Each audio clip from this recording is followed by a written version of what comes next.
Students, आज के topic में हम लोग बात करेंगे magnetic effect of current chapter के फर्स्ट कॉन्सेप्ट के बारे में, दैट इज बायो-सेवर्ट्स लॉ। तो आज हम लोग मैग्नेटिज्म का फर्स्ट टॉपिक डिस्कस करेंगे विच इज बायो-सेवर्ट्स लॉ। तो बायो-सेवर्ट लॉ समझने से पहले आपको एक छोटा सा कॉन्सेप्ट समझना पड़ेगा। That was the experiment done by Oersted 1820 में। ऑर्स्टेड ने एक्सपेरिमेंट किया था और उस एक्सपेरिमेंट के बेस पे कुछ कंक्लूजन ड्रा किया था। तो सबसे पहले हम लोग समझते हैं अबाउट द ऑर्स्टेड एक्सपेरिमेंट। चलिए समझते हैं ऑर्स्टेड एक्सपेरिमेंट के बारे में और उसके बाद हम लोग बात करेंगे अबाउट बायो-सेवर्ट्स लॉ। ऑर्स्टेड ने 1820 में एक एक्सपेरिमेंट के बेस पे कुछ कंक्लूजन्स ड्रॉ किए और वो क्या थे? Let us take a wire A B और इसके अक्रॉस एक बैटरी कनेक्ट कर दी with the help of a key. एक यहाँ पर की कनेक्ट की और एक बैटरी की for switching on end of the electric circuit. और यहाँ पर ए और बी एक कंडक्टर वायर लिया and this is a magnetic needle put near the conducting wire. अभी एक कंडक्टिंग वायर में के पास एक निडल रख दी और अभी की को प्रेस नहीं किया है। दैट मीन्स सर्किट में करंट फ्लो नहीं कर रही है। और जब इसमें करंट फ्लो नहीं कर रही है, ऐसे केस में ये निडल पैरेलल है कंडक्टर वायर की। फिर हम लोग क्या करेंगे? इस की को प्रेस करेंगे और जैसे ही हम लोग की को प्रेस करते हैं तो इस सर्किट में करंट फ्लो होना स्टार्ट हो जाती है। This is a conductor A and B और यहां पर ये मैग्नेटिक नीडल। तो जैसे इसमें करंट फ्लो करती है from A to B, magnetic needle में डिफ्लेक्शन होता है। अभी यहां पर क्या था कि जब तक इसमें करंट फ्लो नहीं हो रहा था तब तक मैग्नेटिक नीडल में कोई भी डिफ्लेक्शन नहीं था, ये कंडक्टर वायर के पैरेलल थी। लेकिन जैसे ही करंट फ्लो करती है इस कंडक्टर वायर में, वैसे क्या होता है कि मैग्नेटिक नीडल में डिफ्लेक्शन होता है, मैग्नेटिक नीडल डिफ्लेक्ट होती है। अभी क्या करते हैं, अगर हम लोग डायरेक्शन चेंज कर दें करंट की, दैट मीन्स अभी ए से बी है और हम बी से ए कर दें।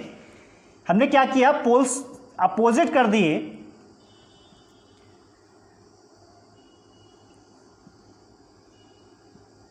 ये ए और ये B and this is a conductor wire. और जैसे हम लोग की को प्रेस करेंगे तो करंट फ्लो करेगी। Now it will flow from B to A. अभी बी से ए में करंट फ्लो करेगी। अगर हम लोग यहाँ पर मैग्नेटिक निडल देखें तो मैग्नेटिक निडल फिर से डिफ्लेक्ट होगी, but now in reverse direction. जो पहले से डायरेक्शन थी उसकी रिवर्स डायरेक्शन में ये डिफ्लेक्ट करती है। मतलब क्या हुआ? मतलब ये हुआ कि जब भी किसी भी कंडक्टर में करंट फ्लो करेंगे तो उसके अराउंड अगर कोई भी मैग्नेटिक निडल रखेंगे तो वो डिफ्लेक्ट करेगी, उसमें डिफ्लेक्शन होगा। अब डिफ्लेक्शन क्यों होगा? इसका मतलब ये है कि यहाँ पर जब भी करंट फ्लो करेगी तो उस वायर के अराउंड एक मैग्नेटिक फील्ड जनरेट होगी और इस मैग्नेटिक फील्ड की वजह से ये जो मैग्नेटिक निडल है इसमें डिफ्लेक्शन होता है। मतलब क्या हुआ कि magnetic field is stabilised around a current carrying conductor. तो जब भी कंडक्टर में करंट फ्लो करेगी तो इसके अराउंड एक मैग्नेटिक फील्ड स्टेबलाइज्ड हो जाएगा। दैट मीन्स जब भी करंट फ्लो करेगी किसी कंडक्टर में तो इसके अराउंड एक मैग्नेटिक फील्ड स्टेबलाइज्ड हो जाएगा। Now let's find the direction of the magnetic field. अभी मैग्नेटिक फील्ड का डायरेक्शन फाइंड करते हैं। डायरेक्शन फाइंड करने के लिए हम लोग यूज करेंगे राइट हैंड थंब लॉ का। राइट हैंड थंब रूल क्या है इसको समझने के लिए, suppose this is a conductor wire and current flowing in upwards direction. अभी एक वायर है, इसमें करंट फ्लो कर रही है ना अपवर्ड डायरेक्शन। तो आप क्या करेंगे, इस थंब को ऐसे पकड़ेंगे कि आपका जो ये थंब है ये शो करेगा करंट की डायरेक्शन को। अभी इसमें अपवर्ड्स है तो आप थंब को अपवर्ड्स रखेंगे और इस कंडक्टर को आप ऐसे पकड़ेंगे कि आप इसके अक्रॉस यूं मूव कर सकें।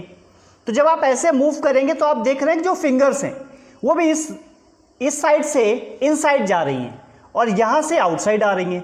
तो मतलब क्या हुआ कि इस तरफ जो डायरेक्शन होगी मैग्नेटिक फील्ड की वो इनसाइड होगी और फिर ये इस टाइप से आउटसाइड आएंगी। तो ये मैग्नेटिक फील्ड की डायरेक्शन हो जाएगी इस टाइप से, यहाँ से इनसाइड होंगी और ऐसे मैग्नेटिक फील्ड बाहर आएगी। दैट मीन्स इसकी डायरेक्शन आप फाइंड कर सकते हैं, जो मैग्नेटिक फील्ड होगी उसकी डायरेक्शन होगी इस टाइप से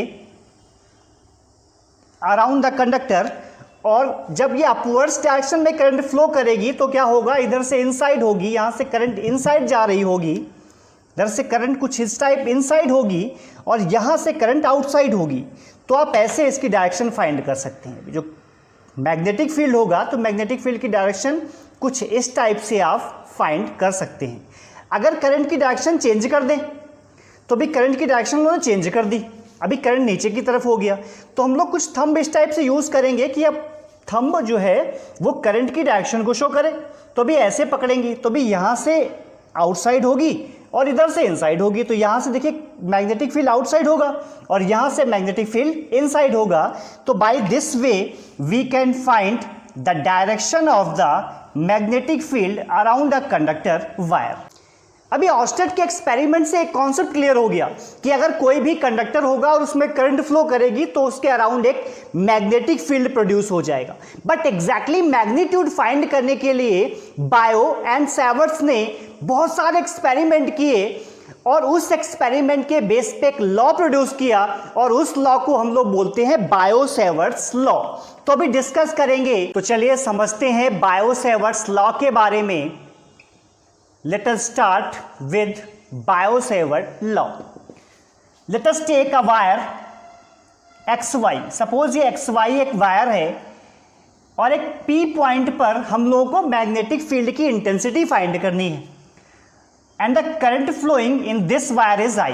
तो अभी हम लोग क्या करेंगे कि इस वायर का एक इनफाइनेटेसिमल बहुत ही छोटा पीस लेंगे of length dl and we will find the magnetic field at point P due to this wire. अभी हम लोग क्या करेंगे कि जो dl लेंथ का वायर का पीस है इसकी वजह से P पर मैग्नेटिक फील्ड की इंटेंसिटी फाइंड करेंगे और बाद में हम लोग इसको इंटीग्रेट करेंगे तो नेट मैग्नेटिक फील्ड की वैल्यू हम लोग को मालूम चल जाएगी। तो dl लेंथ के लिए हम लोग मैग्नेटिक फील्ड की इंटेंसिटी फाइंड करेंगे। तो suppose magnetic field at point P will B dB। तो अगर हम लोग इसके मैग्नीट्यूड की बात करें तो magnitude of dB will be directly proportional to current flowing in the conductor. अभी क्या होगा, कंडक्टर में जितनी करंट फ्लो करेगी P पर उतना ही ज़्यादा मैग्नीट्यूड होगा मैग्नेटिक फील्ड का। अभी हम लोगों ने ऑस्टेट एक्सपेरिमेंट में देखा था कि अगर करंट इंक्रीज करेगी तो मैग्नेटिक फील्ड भी इंक्रीज करेगा और करंट डिक्रीज करेगी तो मैग्नेटिक फील्ड भी डिक्रीज करेगा। That means the magnitude of the magnetic field will be directly proportional to I। अगर हम लोग मैग्नीट्यूड की बात करें, intensity of magnetic field will be directly proportional to the length of the conductor wire. अभी conductor wire की length ज़्यादा होगी तो मैग्नेटिक फील्ड भी ज़्यादा होगा और लेंथ कम होगा तो मैग्नेटिक फील्ड भी कम होगी। क्यों? क्योंकि अगर आप लेंथ को डबल करेंगे तो नंबर ऑफ फ्री इलेक्ट्रॉन्स भी डबल हो जाएंगे और number of charge carriers increase करेंगे तो यहाँ पर इंटेंसिटी भी इंक्रीज कर जाएगी। That means magnitude of the magnetic field will be directly proportional to dl.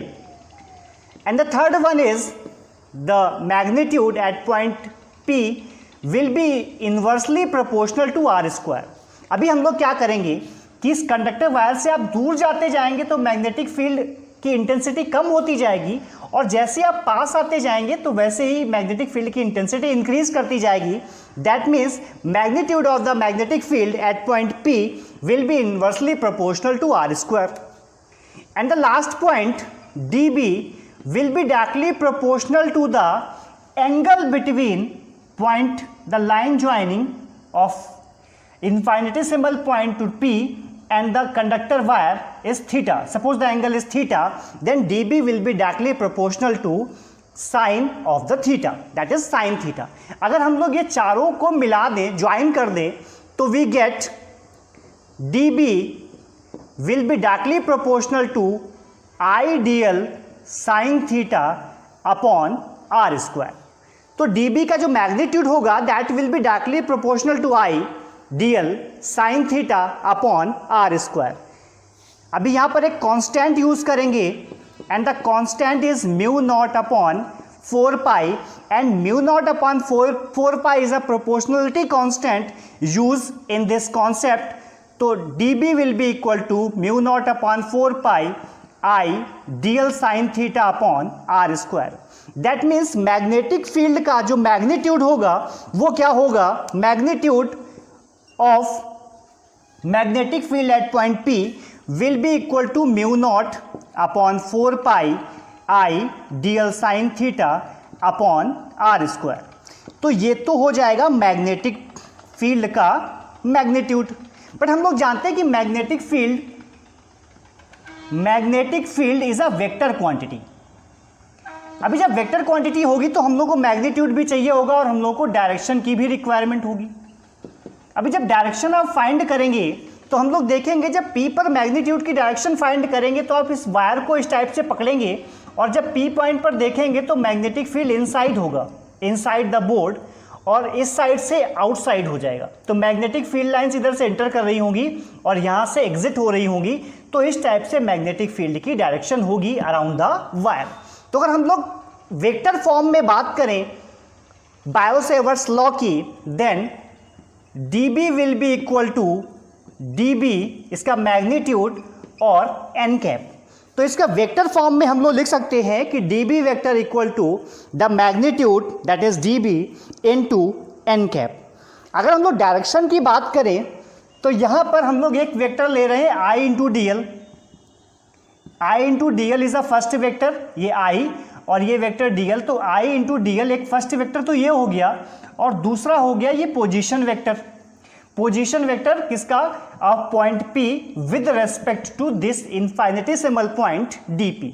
तो एक वेक्टर हो गया I इंटू dl और एक वेक्टर हो गया ये position vector of point P. अगर हम लोग इनका क्रॉस प्रोडक्ट निकालें, देखिए ये I dl एक वेक्टर हो गया और R वेक्टर दूसरा वेक्टर हो गया. अगर आप इनका क्रॉस प्रोडक्ट निकालें तो हम लोग देखेंगे इसका क्रॉस प्रोडक्ट होगा इनसाइड, मतलब इसकी डायरेक्शन वही होगी जो मैग्नेटिक फील्ड की डायरेक्शन होगी.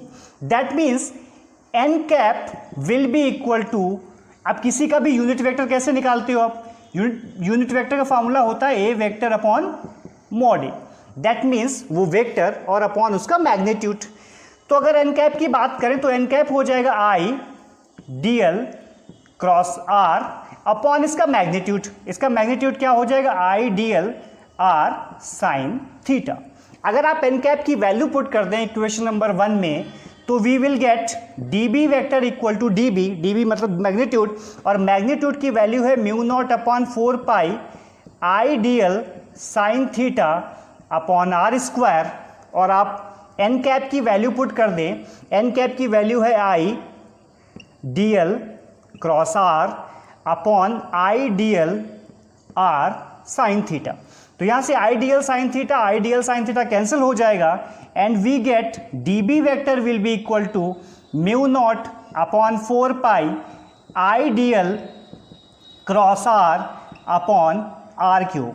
This will be the vector form of the magnetic field due to the wire at point P.